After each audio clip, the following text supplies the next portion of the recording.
Jason had been working the graveyard shift at Hollow Creek gas station for a little over a year. The job wasn't glamorous, but it paid the bills, and he enjoyed the solitude.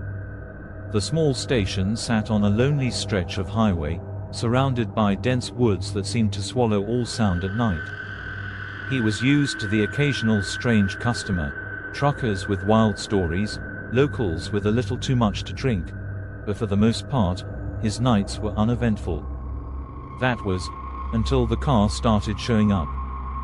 It began on a cold November night.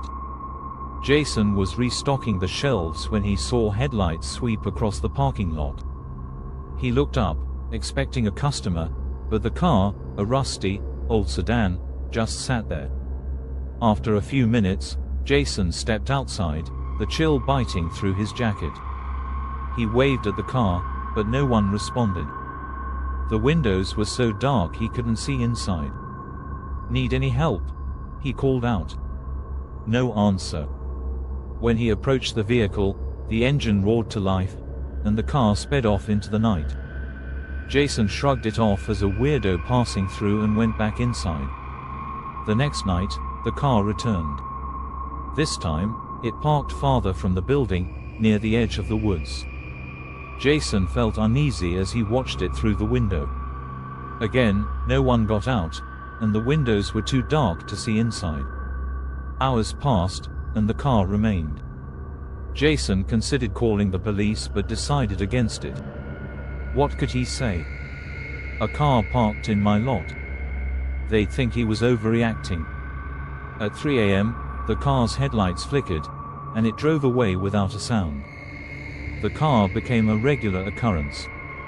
Every night, without fail, it appeared at exactly 1:15 a.m. It always parked in the same spot, never closer to the station, never farther away. Jason tried everything to confront the driver.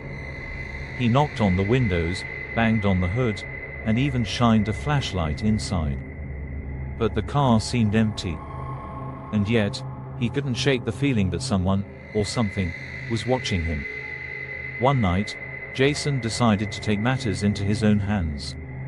Armed with a wrench, he approached the car as it sat idling in the lot. "Okay, I've had enough of this," he yelled. He reached for the driver's side door handle, but it wouldn't budge. He tried the other doors, but they were all locked. Frustrated, he stepped back, glaring at the vehicle. That's when he noticed it. The windows weren't just dark, they were black, as if they absorbed all light.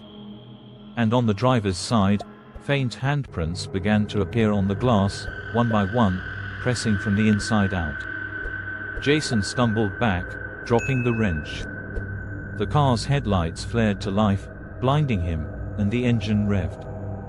But instead of driving away, the car stayed put, its lights fixed on him like a predator sizing up its prey. Jason retreated to the gas station and locked the doors, his heart racing. From the safety of the counter, he watched as the car sat there, unmoving, until sunrise. The next morning, Jason's boss arrived to find him pale and shaking. He tried to explain what had happened, but his boss just laughed it off, saying Jason was overworked. But Jason knew what he'd seen. The following night, the car returned, but this time, something was different. It parked closer to the building, right under the harsh glare of the station lights. Jason felt his stomach drop as he realized the lights were beginning to flicker, one by one, leaving the parking lot in darkness. Inside the car, the faint outline of a figure appeared in the driver's seat. Jason couldn't make out its features, but its head turned slowly, as if it were looking straight at him. The station lights went out completely. Jason grabbed his phone and dialed 911, his hands trembling. But when the operator answered, all he could hear was static, and a faint, hollow voice repeating his name. "Jason, Jason, Jason." The line went dead. A loud bang on the front door made him jump. The car was gone, but the figure was standing outside, its face obscured by shadow. It raised a hand and placed it against the glass, leaving a dark, smudged handprint. Jason backed away, clutching a flashlight. "Who are you? What do you want?" he shouted, his voice cracking. The figure didn't respond. Instead, it began walking around the building, its footsteps echoing unnaturally. Jason could hear it tapping on the windows, trying the doors, its movements growing faster and more erratic. When dawn broke, the figure vanished. Jason quit his job that morning, leaving the gas station behind.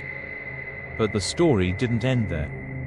Months later, he heard on the news about a fatal crash involving a rusty sedan on that same stretch of highway. The driver had never been identified, and the car was found empty, burned beyond recognition. Yet every so often, late at night, Jason swears he hears the faint sound of a car idling outside his apartment. And when he looks out the window, there are no headlights, just the faint outline of a shadow, waiting for him.